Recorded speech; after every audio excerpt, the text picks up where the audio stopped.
একটা জঙ্গলে একটা অহংকারী আর খিচখিচে সিংহ থাকতো। আর জঙ্গলের সব পশুরা ওর সেই অহংকার আর খিচখিচে স্বভাবের কারণে ভয় পেয়ে থাকতো। একদিন ওর মন্ত্রী আর উপদেষ্টা কালো চিতাবাঘ ওর কাছে আসে আর বলে, মহারাজ, আমার কিন্তু এটা বলতে ভালো লাগছে না। আপনার দরকারের চেয়ে বেশি রাগ আর ঘ্যাম এই প্রজাদের জন্য কিন্তু ভালো হবে না। তুমি বলতে কি চাও কালো চিতাবাঘ?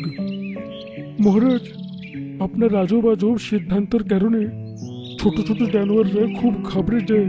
আমি ভাবছি ওরা যেন আপনাদের বিরুদ্ধে সৈন্য না বানিয়ে ফেলে। ঠিক বলেছ তো তুমি, এটা তো আমি ভাবিনি। ব্যাস, এর উপায় আছে আমার কাছে।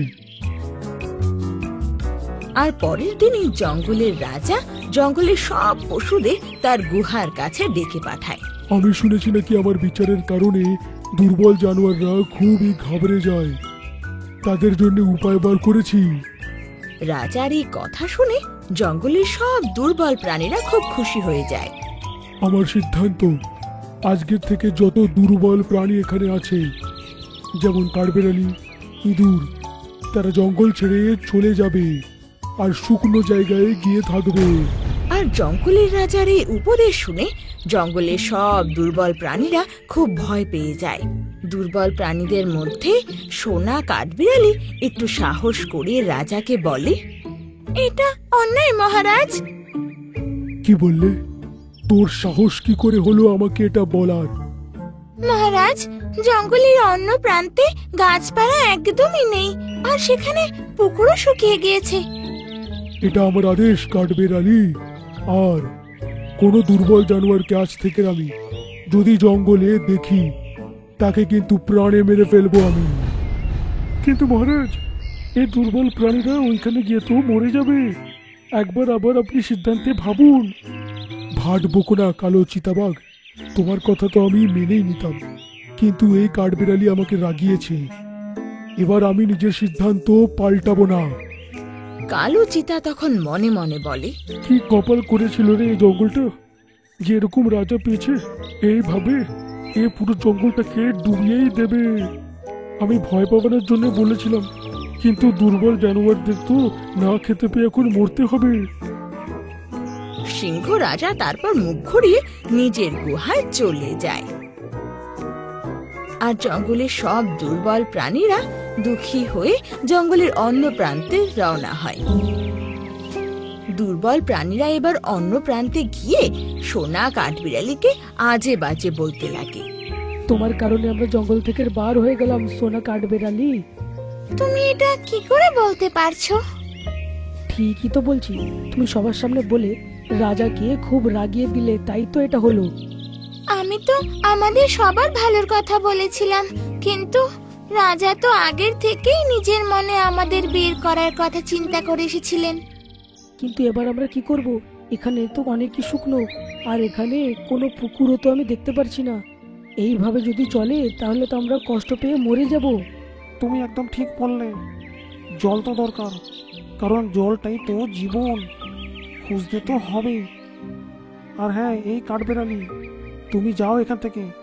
তোমার মুখও দেখতে চাই না আমরা, শুধু তোমার জন্য আমরা এখানে আছি। ঠিক আছে, তোমরা যদি তাই ভাবো যে আমার কারণে জঙ্গল থেকে তোমাদের বের করে দেওয়া হয়েছে, তবে আমি কথা দিচ্ছি যে আমি তোমাদের সবাইকে একদিন জঙ্গলে ফিরিয়ে আনবো আর জঙ্গলি রাজাকে শিক্ষা দেব।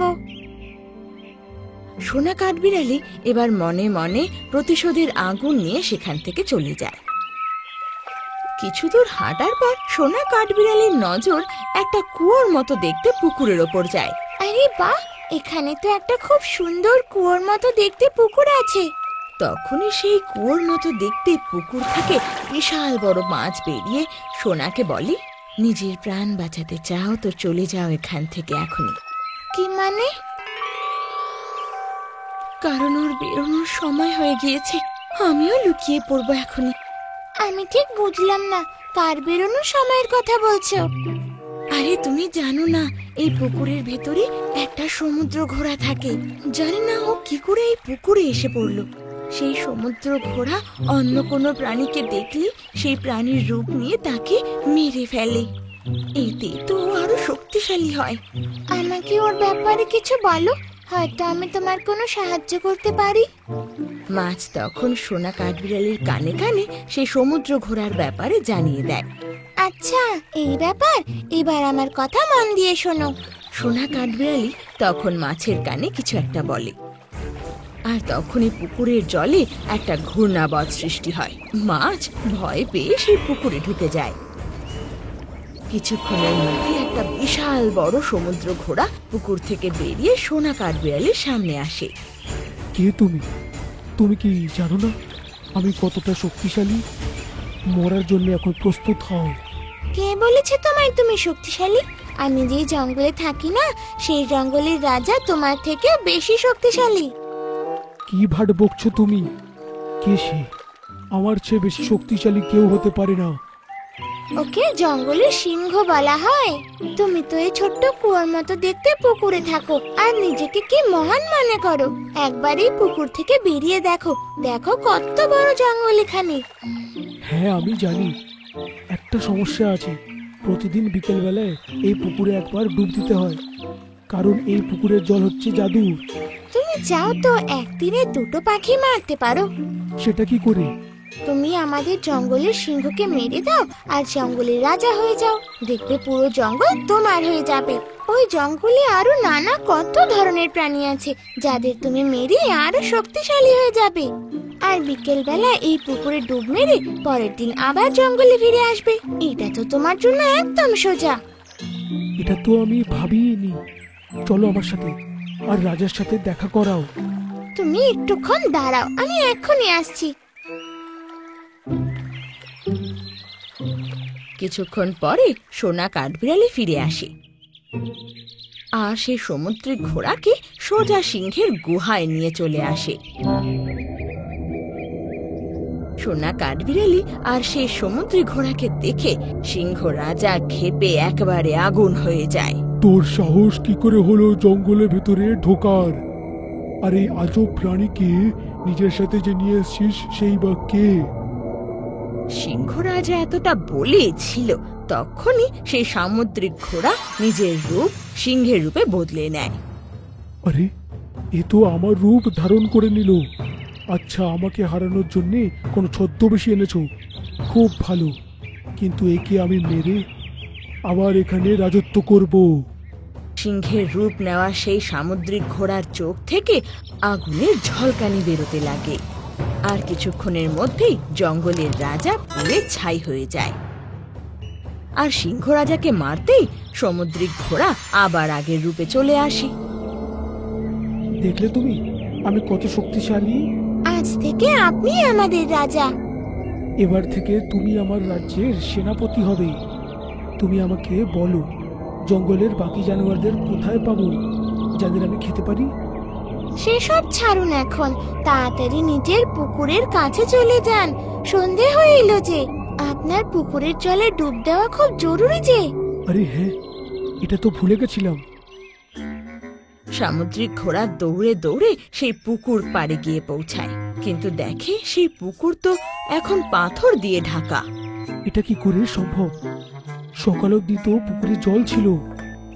সামুদ্রিক ঘোড়া সেই পাথরগুলোকে সরানোর চেষ্টা করে, কিন্তু তখনই ওর শরীরে আগুন ধরে যায় আর ওর জ্বলে ছাই হয়ে যায়। ওর শরীর ছাইয়ে পরিণত হতেই যত দুর্বল প্রাণী ওখানে লুকিয়েছিল বাইরে এসে সব পাথর সরাতে লাগে। আর পুকুরের ভেতর থেকে সেই বড় মাছ লাফিয়ে বাইরে এসে, তোমাকে অনেক অনেক ধন্যবাদ সোনা কাঠবিড়ালি। আজ তোমার বুদ্ধিমত্তার কারণে সামুদ্রিক ঘোড়া মারা গেল, আর এই পুকুরের প্রাণীরা ওর হাত থেকে মুক্তি পেল। আর আমার জঙ্গলের প্রাণীরা সেই অহংকারী সিংহের হাত থেকে মুক্তি পেল। আসলে সোনা কাঠবিড়ালি নিজের প্ল্যান আগের থেকে মাছকে বুঝিয়ে দিয়েছিল, আর পশুদেরও বলে দিয়েছিল যে সামুদ্রিক ঘোড়া চলে যেতেই যেন পুকুর পাথর দিয়ে ভরে দেয়। তারপর থেকে জঙ্গলে সবাই খুশি খুশি থাকতে লাগে।